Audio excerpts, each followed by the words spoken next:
Chers astrolosophistes, bonjour et bienvenue à celles et ceux qui nous rejoignent. J'espère que vous allez bien malgré ces conjonctures compliquées et que vous tenez fermement la barre de la direction de votre beau navire. Alors nous nous retrouvons aujourd'hui pour la chronique sur la pleine lune du 20 octobre 2021 qui a lieu à 16h57 sur Paris et est à 27 degrés 26 minutes du signe du Bélier.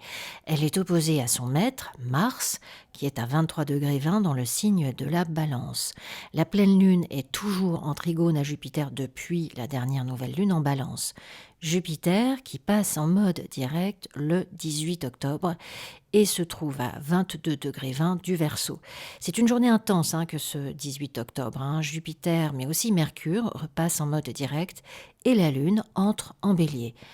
La pleine lune est aussi en carré croissant à Saturne à 6,57 du Verseau. Elle est en carré séparant à Pluton qui se trouve à 24,21 en Capricorne et qui est toujours en carré exact avec Eris. D'ailleurs, la pleine lune en Bélier est conjointe avec Eris. Mars, quant à lui, est conjoint au Soleil, juste derrière le Soleil, et le pousse vers l'énergie. Mars est en trigone à Jupiter, en quinconce à Neptune rétro à 20 degrés 52 des Poissons. Enfin, Mars, comme la Lune et le Soleil, est en carré à Pluton. Vous vous souvenez que lors de la nouvelle lune du 6 octobre, la Lune était à 13 degrés de la Balance. Elle est donc passée rétrospectivement sur Mercure rétrograde, Mars, le nœud sud, Pluton, Jupiter rétro, Neptune rétro, et juste avant d'être conjointe à Chiron le 19 octobre, c'est-à-dire le 18 octobre, la Lune entre en Bélier et nous propose donc un nouveau cycle lunaire. Donc, entre le 6 et le 20 octobre, nous allons être sujets à un voyage intérieur particulièrement émotionnel qui nous amène à une réalisation assez claire de qui nous sommes et ce dont nous avons besoin dorénavant. Beaucoup d'interactions, beaucoup de contacts avec l'extérieur pendant ces 2 semaines. Des challenges qui peuvent s'avérer assez épidermiques, renversants, parfois aussi très agaçants. Ainsi, pendant quelques jours, du 14 au 16 octobre, par exemple, lorsque la Lune sera conjointe à Saturne, à 7 degrés du Verseau, il se peut que les difficultés ou les responsabilités qui nous incombent soient particulièrement accablantes et que nous n'ayons pas la vitalité nécessaire pour y faire face. On peut ressentir durement le manque d'empathie d'autrui ou être soi-même à bout de patience et nous montrer trop dur, cassante envers quelqu'un de plus vulnérable. Notre quotidien est dérangé par des événements inattendus, des gens en manque d'attention qui envahissent notre espace personnel. On peut se sentir très seul et cette sensation trouver écho à des épreuves traversées pendant notre enfance. Un obstacle peut se présenter inopinément dans notre travail ou une dispute avec un ami, une amie, un membre de notre famille nous démoralise douloureusement. On comprend bien ici qu'il ne s'agit que d'une humeur, que c'est fluctuant, que ça ne durera que quelques heures à peine. Donc, plus on collera à son autodiscipline et son pragmatisme, moins on sera égratigné par cette influence. Cette pleine lune en Bélier, et donc ce soleil en Balance, c'est l'axe des relations. Moi et les autres. Avec ce soleil en Balance, on a besoin de l'autre et donc d'établir une écoute, une entente, une négociation, de construire un pont. On prend en compte l'inaliénable différence de l'autre et on essaye de le comprendre. Quant à la Lune en Bélier, elle s'affirme, elle mène, elle conduit, elle est déjà dans la locomotive des solutions quand tous les autres en sont encore à détailler les problèmes. C'est une lune qui est impatiente, indépendante, proactive et autonome. Elle est directe dans son expression, ne s'embarrasse pas de formules. Or ici, notre soleil en Balance est le tact même. La pleine lune va donc illuminer ce conflit. Négliger un côté pour l'autre, prendre le côté de la Lune contre celui du Soleil ou le contraire, va très certainement se retourner contre nous. C'est une pleine lune de déclaration, nous avons besoin de partager ce qui a grandi en nous. On ne peut plus ignorer ses propres sentiments et on sent qu'il est nécessaire pour nous de les exprimer. Et pourtant, il ne faudrait pas que cela interfère avec un certain bon sens. On pourra analyser dans les jours, voire les semaines qui suivent, la portée de ces paroles, de nos paroles. Mais gardons en tête que cette pleine lune va beaucoup remuer notre ego et celui de l'autre. D'où ces confrontations, d'où cet esprit de compétition. On veut avoir le dernier mot, on veut garder le pouvoir sur tout, sur toutes et sur tous. On ne pense qu'à arracher les rênes des mains de toutes celles et ceux que l'on trouve incompétents. On prend des décisions arbitraires, on se lance dans l'action inconsidérément. Mars chauffe tout ce qu'il touche. Alors cette conjonction avec le Soleil en face de la Lune, dans des signes cardinaux qui plus est, c'est-à-dire des signes d'action, peut compromettre le but de nos initiatives précisément à cause de la réactivité émotionnelle de la personne à laquelle nous avons affaire. De notre côté, il est possible que nous ayons l'impression de nous trahir ou de sacrifier notre intégrité si nous acceptons l'autorité de l'autre sans rien y dire. On est à fleur de peau.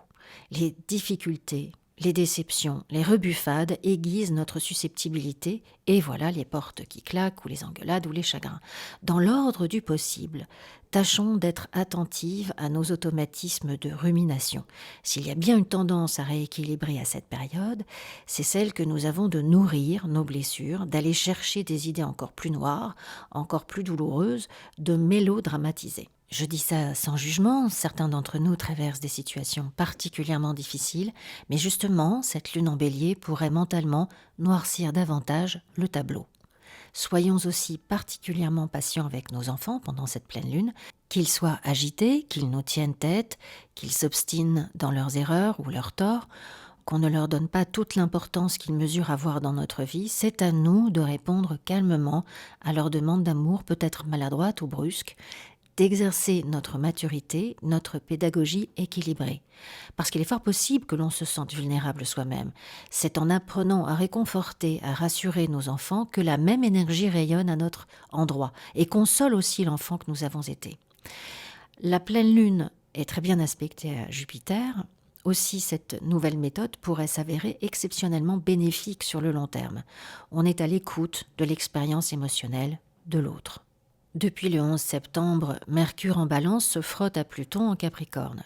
Mercure redevient direct le 18 octobre et sera en dehors de l'influence de Pluton pour la pleine lune du 20 octobre. Mais il va y revenir.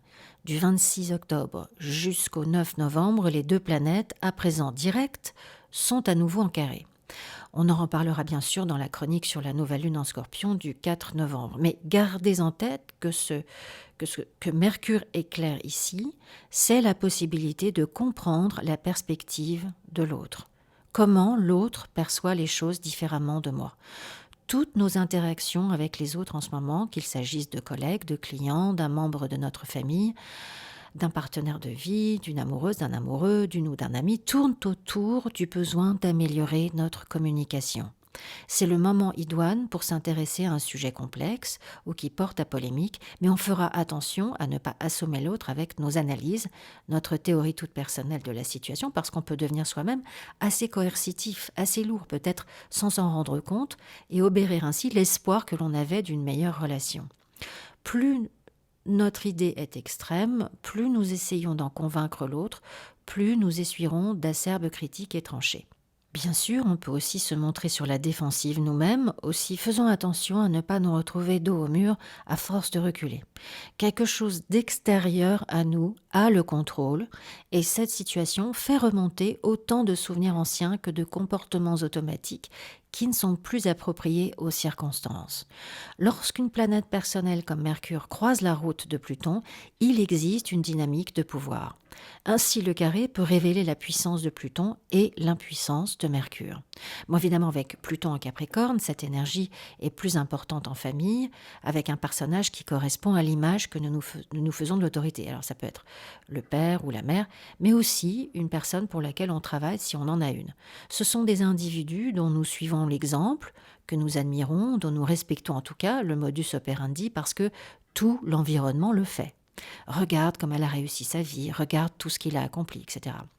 Ce qui nous est demandé ici, c'est de nous rapprocher de cette partie de nous-mêmes que nous avons dissimulée pour, croit-on, ne pas faire d'ombre, gêner, embarrasser ou ennuyer cette personne. C'est très important de comprendre cet exercice pendant cette période de pleine lune où la lumière est justement faite sur notre identité, notre essence, notre authenticité. et elle n'a plus besoin d'être approuvée par un tiers pour exister. C'est difficile pour Mercure en Balance de dire non, mais aujourd'hui, le choix ou la décision auquel l'autre nous accule nous semble indigne et au-dessus de nos forces.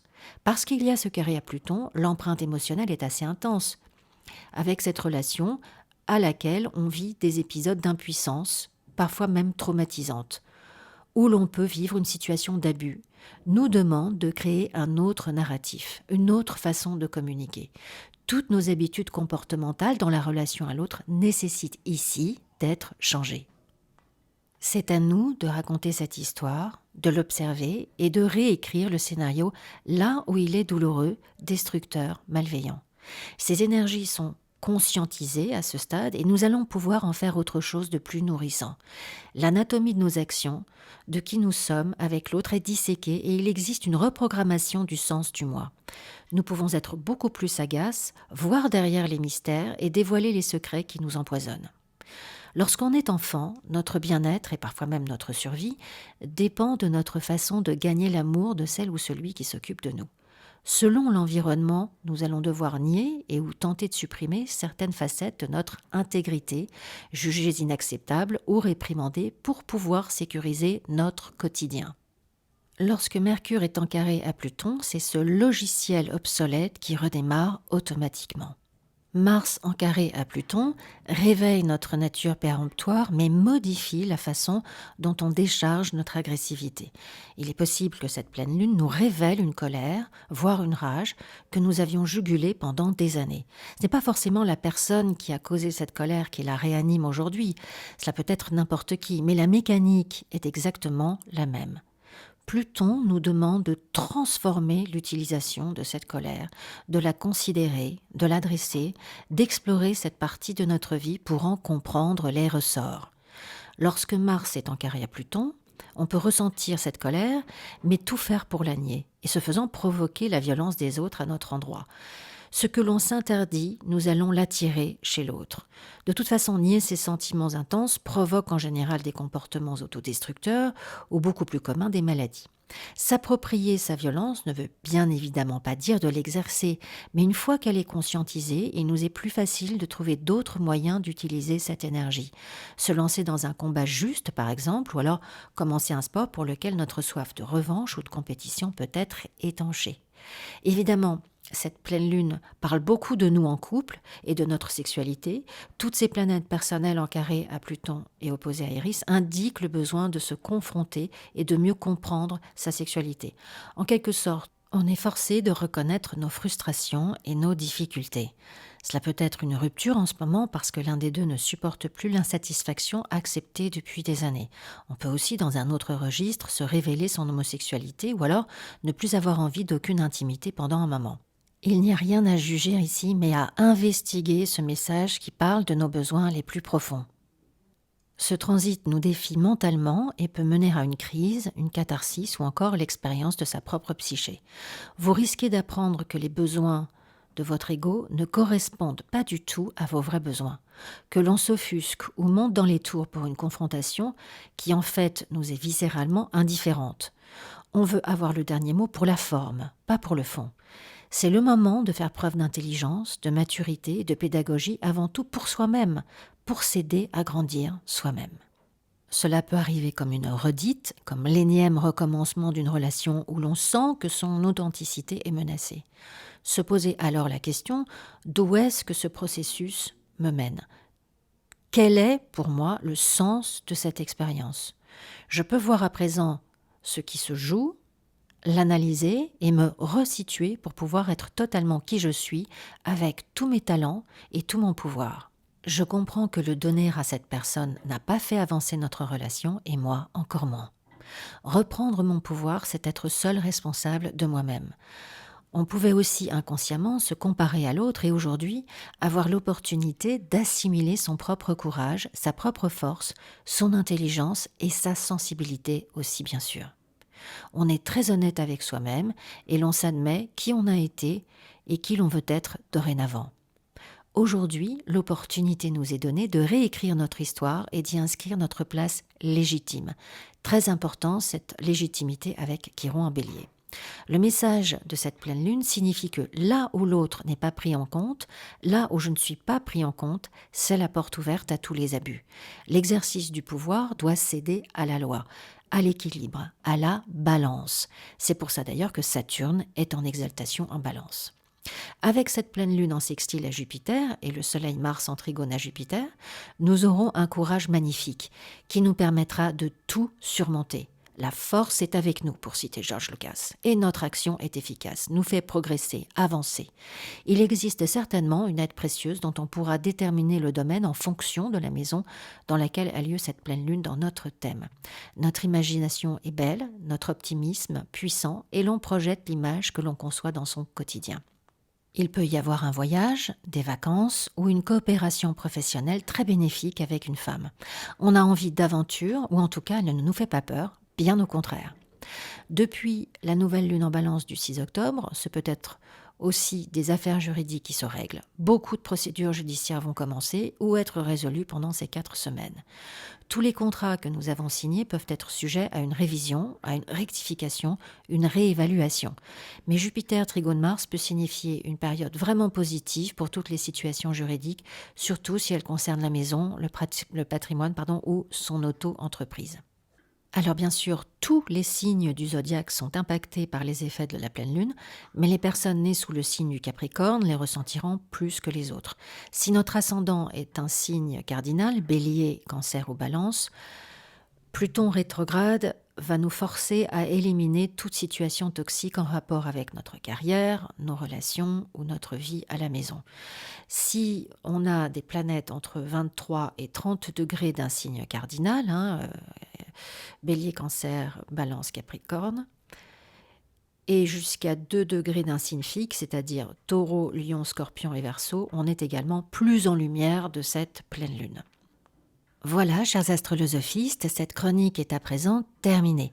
Pour une consultation privée de votre thème, de votre révolution solaire ou d'une synastrie, vous pouvez me contacter à l'adresse qui s'affiche à l'écran astrolosophicafé@gmail.com. Je vous souhaite une magnifique pleine lune, que la force soit avec vous et je vous dis à bientôt sur Astrolosophie.